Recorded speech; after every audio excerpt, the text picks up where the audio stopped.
Hello guys, it's me again, Moto Scenario TV. Ang video ito po na aking isi-share is kung paano magbasa sa ating multimeter tester.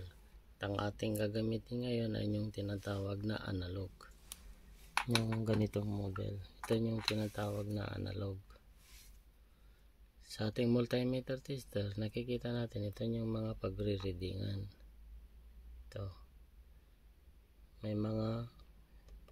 Ito yung tinatawag na selector knob kung saan natin gusto magre-reading tayo ng ACB.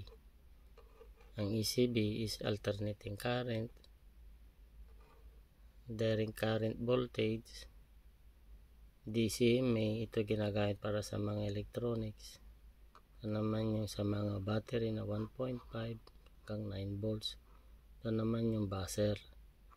Ito naman yung times 1 to times 10, yung green na yan, yung ohms, ito yung ohms. Ito naman yung zero adjuster. Ito. Ginagamit ito sa pag-adjust sa needle. Ito.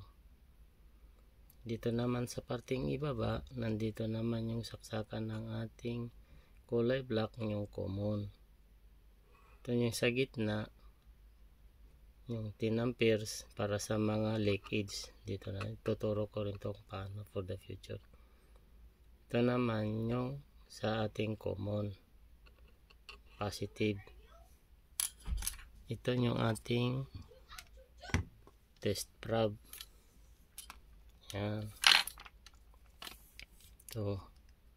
At ang pagsasaksakan nito, kung paano isaksak sa ating multimeter, unahin natin yung kulay pula. Ito yung saksakan niya dito sa kulay red.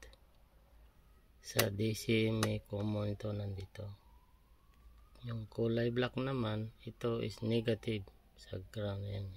Ito sa common. Yan. Yan. Ngayon, ito naman yung dahil naka-pointer ito sa off, hindi ito gumagamit ng baterya, hindi na-drain yung baterya ng ating multimeter tester. Ngayon, kung in-range na natin dito sa times 1, yung mga sa ohms na to, gagamit na siya ng baterya. So, ang ano naman, yung pagsisiro naman ito, itong needle na to, is nandito. Itong gitna na to. Kung mapapansin nyo, yan. Kung gagalawin ko ito, magbabago yung posisyon ng needle. Yan. Pakaliwa, kakaliwa rin siya. Kung pakaliwa, kakaliwa rin siya. Pakanan, pakanan din. Ito, ginagamit ito sa kakalibrate niya. Kailangan ng pointer laging sa infinity. Kung nakikita nyo, yung size 8 na yan, ay yung parang number 8 na yan, yan yung tinatawag na infinity. It means naka-zero yung nire-reading natin. Hindi pa nagdidikit yung ating ganito. Kung gagana lang ito kung naka times 1. Gagalawin natin, yan o, ano natin sa times 1. Yan.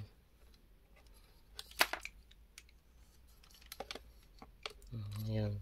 Pag pinagdikit ko, yung test probe na yan, yung dalawa, gagalaw na siya papunta sa 0. O ngayon, makikita nyo, bakit hindi naman siya naka-0, sobra siya. Ngayon, dito naman natin i-adjust. Sinatawag na zero adjuster. Yan. O. Pag pakaliwa, kakaliwa din. Pag pakanan, kanan. So, kakalibrate natin, ipo-point natin siya sa tama sa 0. Ka-0 siya, ganyan. Diba? Yan. So, naka times 1.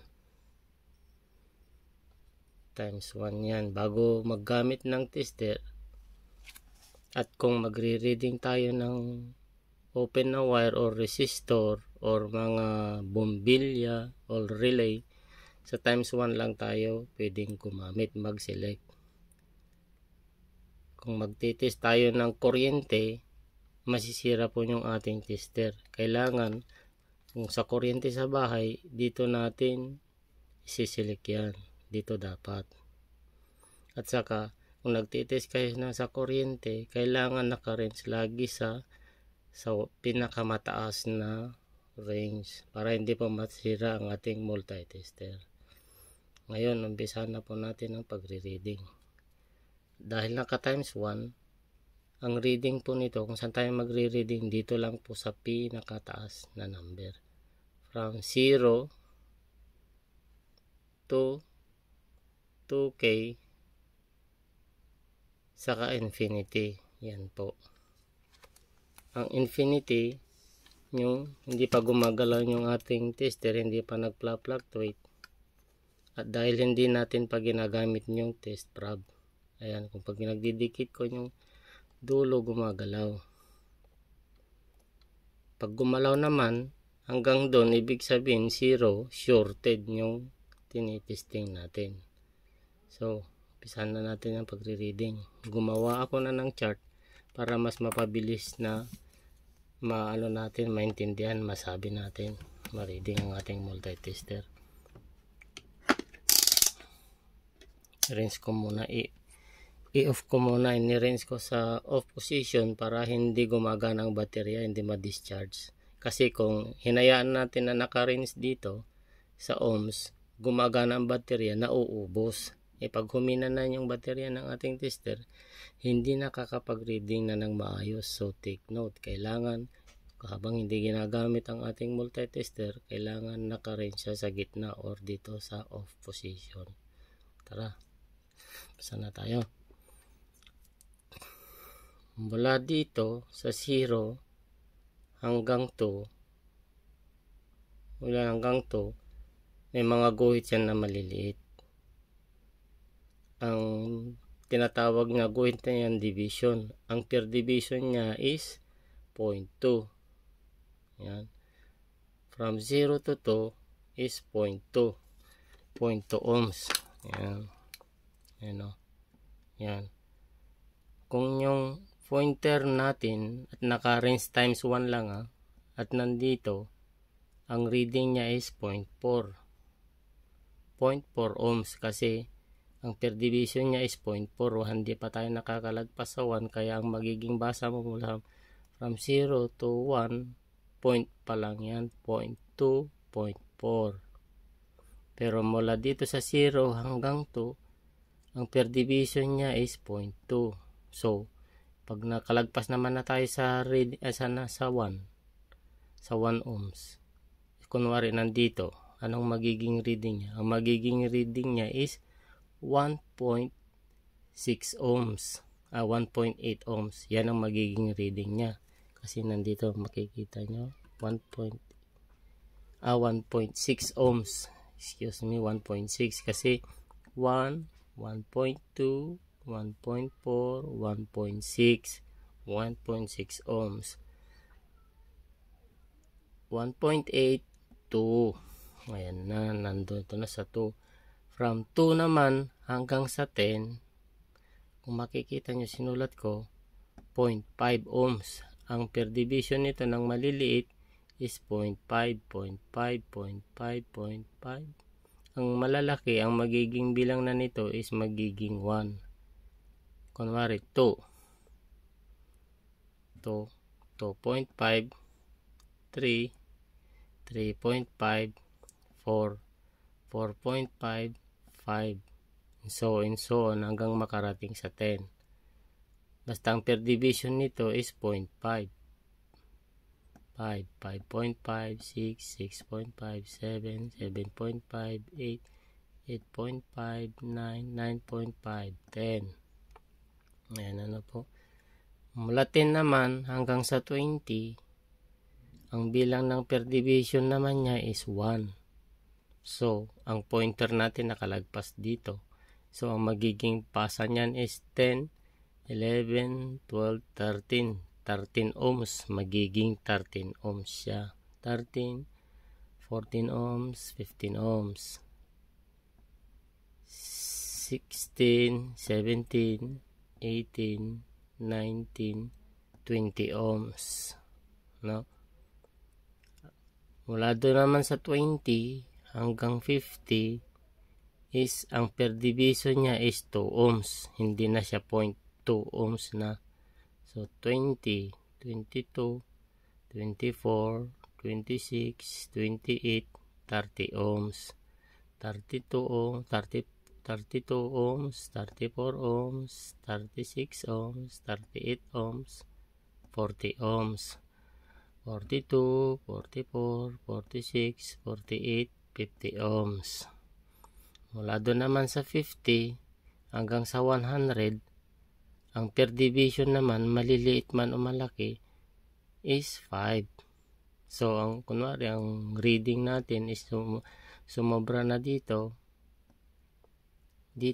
sa maliit na to. So, ang magiging reading niya is 50, 55, 60, 65, 70, 75 ohms, no? 75 ohms, 80 ohms, 85, 90, 95, 100 ohms. Ang 100 ohms hanggang sa 200 ohms, ang magiging per division nito is 20. So, 120, 140, 160, 180, 200 ohms. Yan. Kung papansin nyo, meron itong maliit na division. Ang bilang naman nito is 50. 50 ohms na siya. So, magiging reading niya 250 ohms. Pero pag nakarating na dito is 300. Mula dito naman hanggang sa 500, ang per division niya is 100 ohms. So, bilang niya 300, 400, 500. 500 naman, ang sumunod is 1K.